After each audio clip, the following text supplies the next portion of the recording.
I have to say, last week saw some very positive news on the road for the Princess of Wales's recovery. Absolutely. Plus, Prince William and Catherine are looking to expand their fam. The possum details next.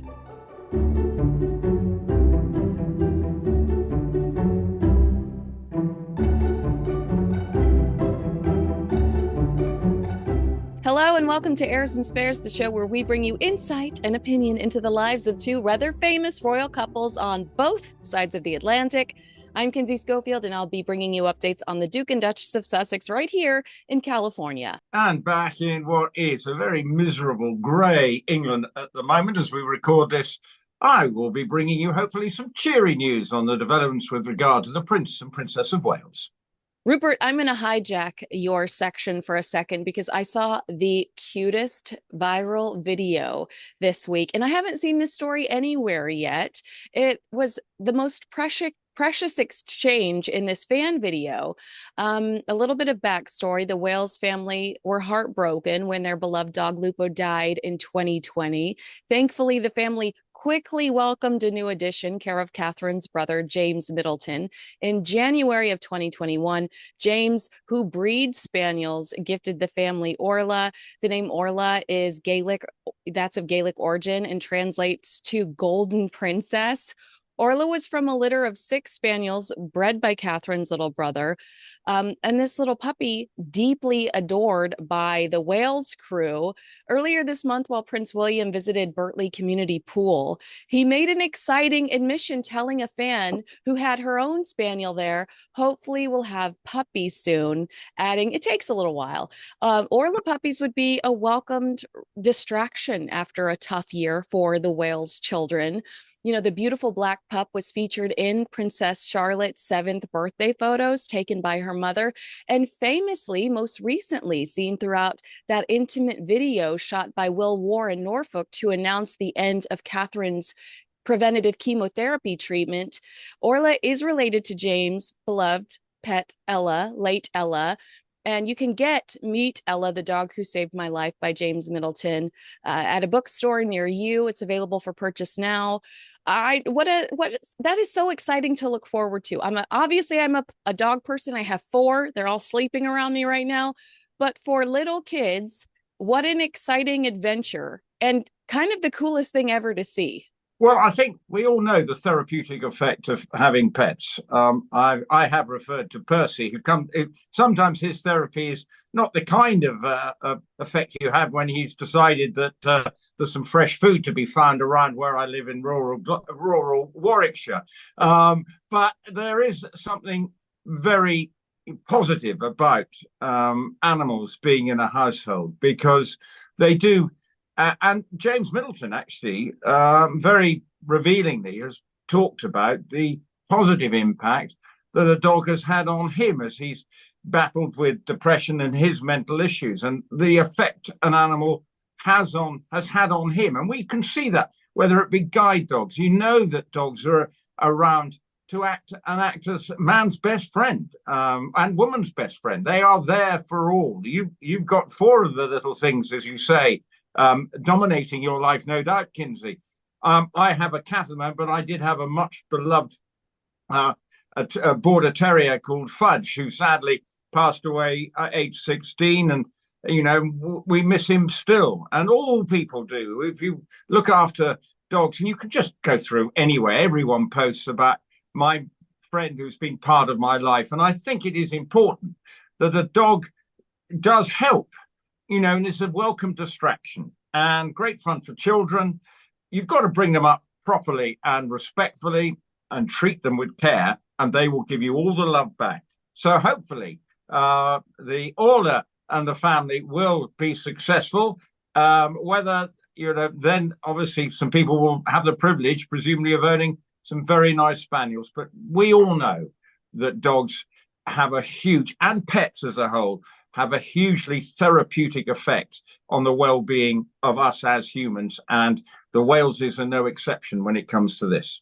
Well, I wonder if Queen Elizabeth felt that way, but never really vocalized it because mental health wasn't necessarily something you spoke about in her generation. You're actually seeing it people being much more open to discussing mental health today, and when Prince William and Catherine and Harry decided to launch Heads Together, that was kind of a groundbreaking conversation that they were having. But we know Queen Elizabeth, that's my girl, animal hoarder, just like myself. Yeah, well, her and her corgis, and animals, horses were her therapy. Yeah. In many ways. Look, the corgis and animals, but you know that she was often in a happy place when she was around her racehorses or breeding horses in the Sandringham estate, wherever. Horses, right from her childhood, were an integral part of her life. And basically, she said she would have been happier to be around horses all her life. I think we actually have to look at it and say what a positive impact animals have on human beings when you have them at any level. Look, I've just come from the Horse of the Year show, and I can see in the UK, in Birmingham, what horses mean to people. I mean, I see people permanently in tears last week of people who have been winning various events at the Horse of the Year show because of what these horses and ponies mean to them. And, at all levels, all ages. And I think we have to understand that the royal family, it humanizes them. But the Queen was never going to sort of reveal all in a public display of revelation about her sort of how she gets calm and sort of finds a way of letting off steam. We know horses were the Waleses and indeed Harry, when they were this very powerful threesome going out there advocating on mental health. They were really good. And James Middleton has done his little bit with the fact, but highlighting the significance of pets to his road to recovery.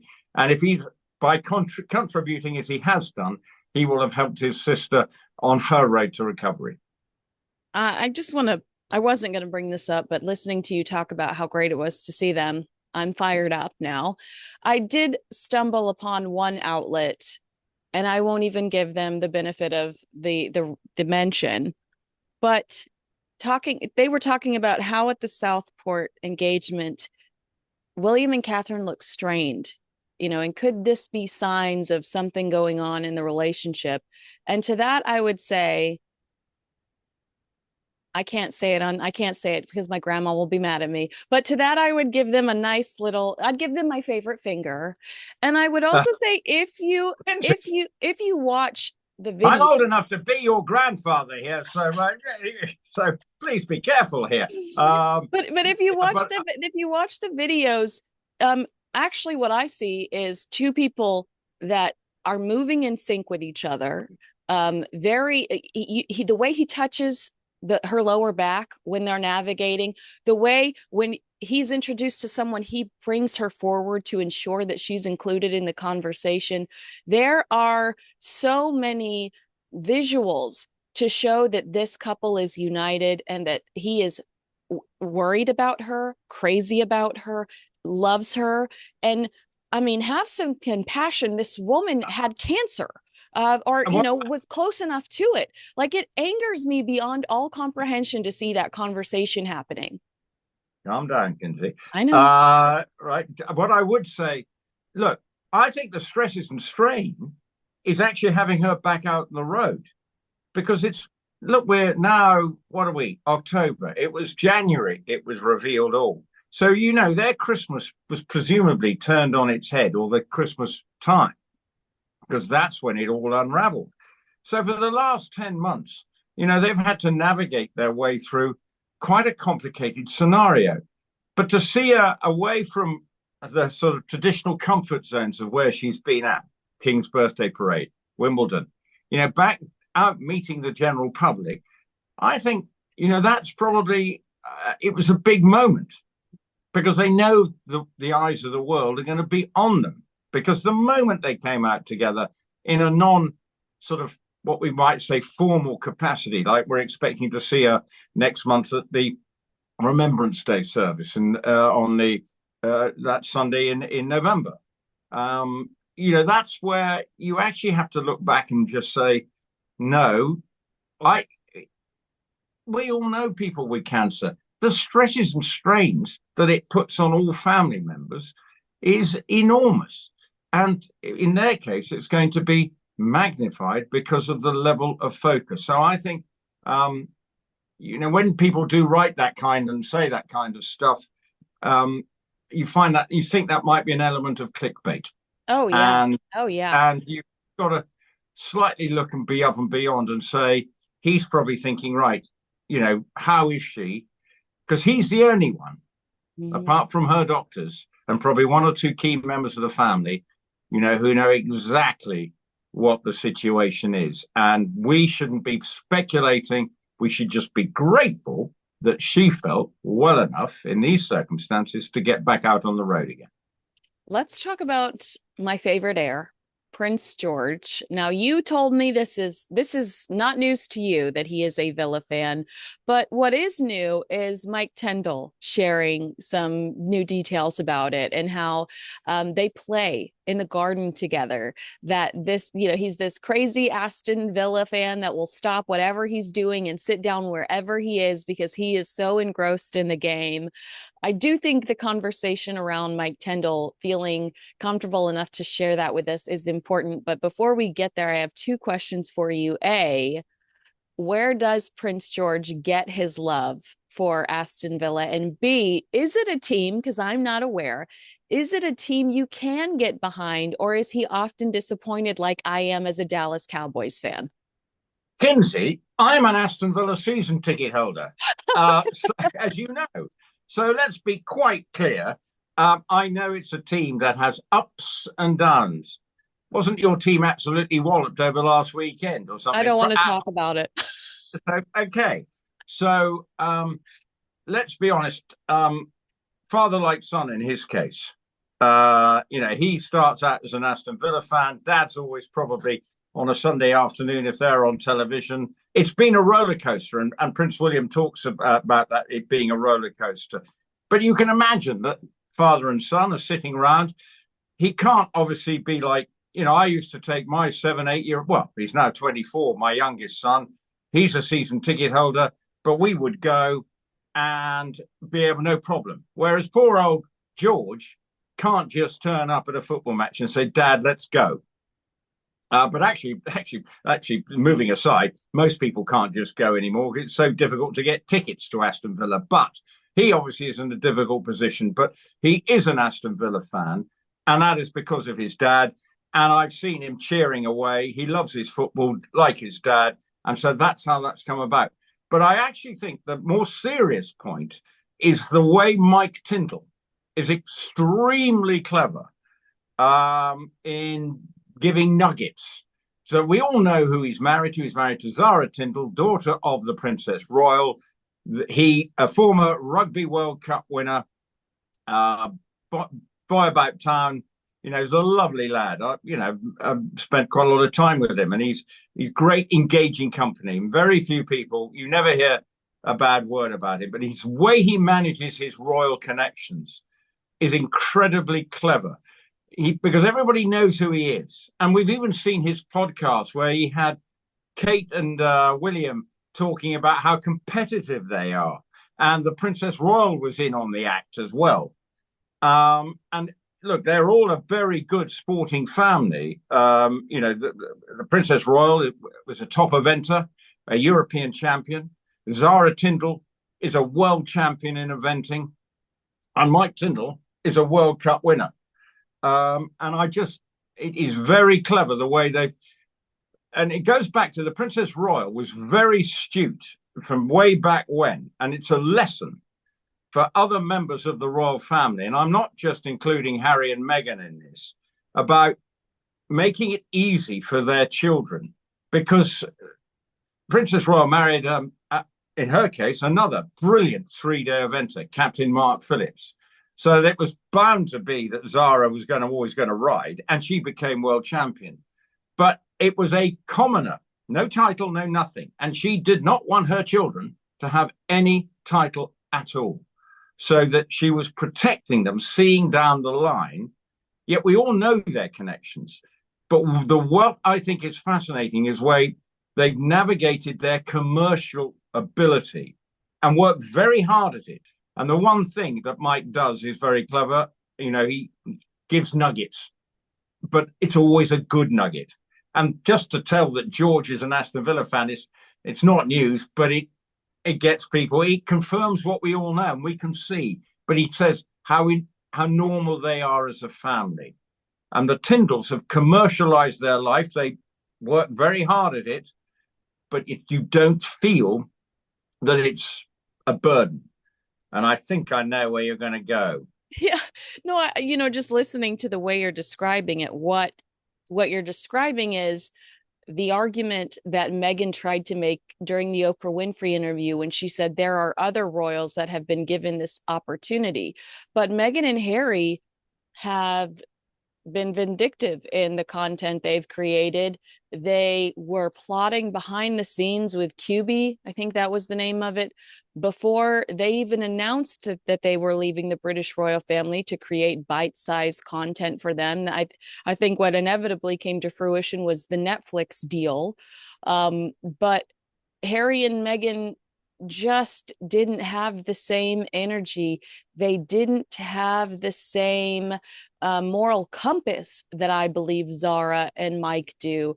They didn't have the same, I don't know, guidelines or they just they never respected protocol to begin with. So how could the family trust that they were going to respect protocol if they allowed them to half in, half out and to go do all of these commercial ventures? I think the important thing is the Tindalls have never said they're working members of the royal family and never were. So there's a big differentiation there because they always were ploughing their own furrow. Yes, they've got they're not short of a bob or two, but they've commercialized their life and they're committed parents. But the Duke and Duchess of Sussex, a very different dynamic. They were working members. Harry was a working member of the royal family. So there's a very different dynamic about how you're going to deal with that separation. And that was the problem that the Sussexes couldn't come to terms with. They didn't know how to become the equivalent of the Tindalls. And that's what they could have done.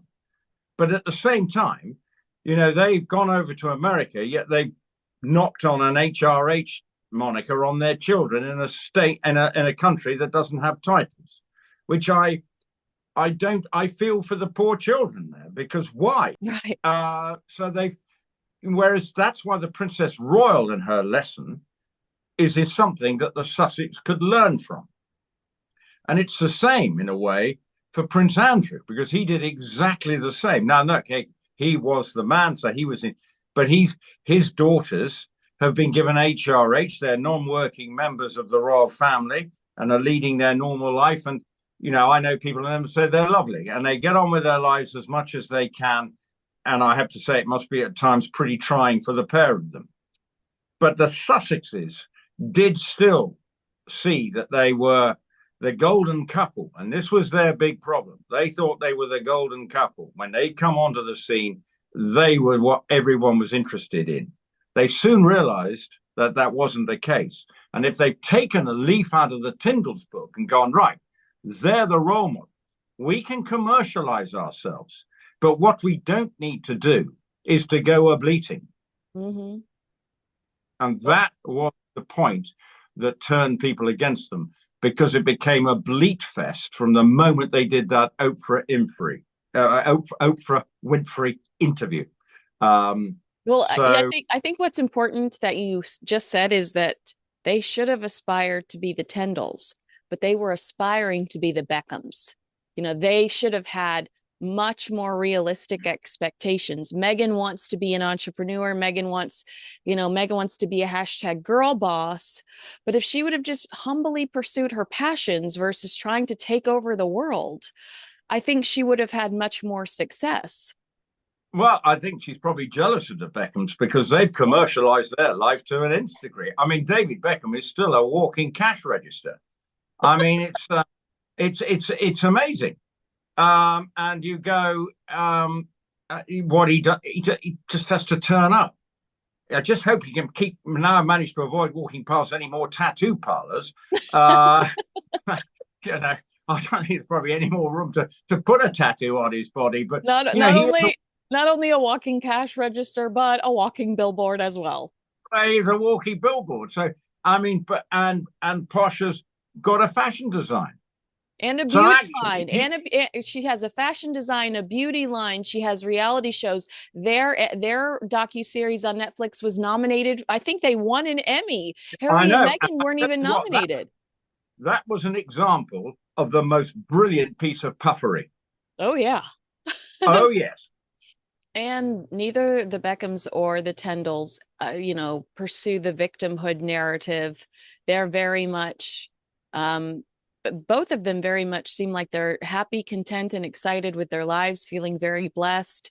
You don't hear them not just criticize members of their family, but you see them vocalize real positivity and uplifting, content. Mike is funny. He's fun. Just talking about that nugget. Here's a cute story about Prince George. And everything that comes out of their mouth tends to be positive and uplifting. I'd also argue that the Beckhams and the Tindalls have a work ethic that the Sussexes just cannot compete with. They are, aside from being athletes, several of those people we've just discussed, which, just you are disciplined when you're an athlete. They just keep going, going, going, going, going. You never know where you're going to see them next. Harry and Meghan disappear, then they overshare for 3 months. They disappear, and we're going to talk about this next. But Meghan Markle's Lemonada podcast, where is it? Well, Announced in March. Where is it?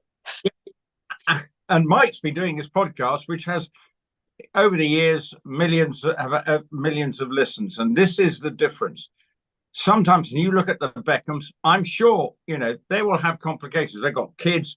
One of them's going to marry the squillion heiress, and it can't be a complicated lifestyle to navigate. And there's always rumors that he's desperate for a knighthood and all that.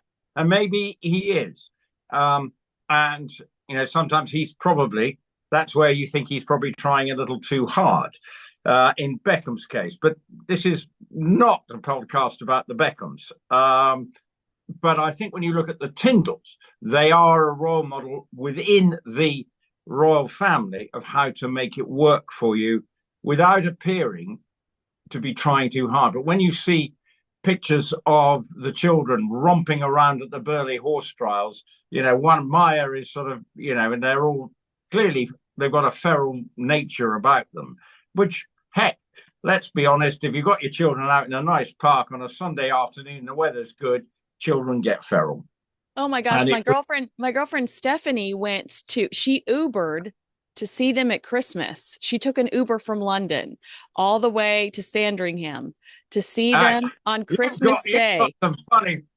And she said that one of the Tindall kids had a little meltdown, and she said it was almost pleasant to see at the church. It was almost pleasant to see because it was like stars just like us, and watching the parents engage, and you could just see how real and authentic and sweet that the Tindall family is.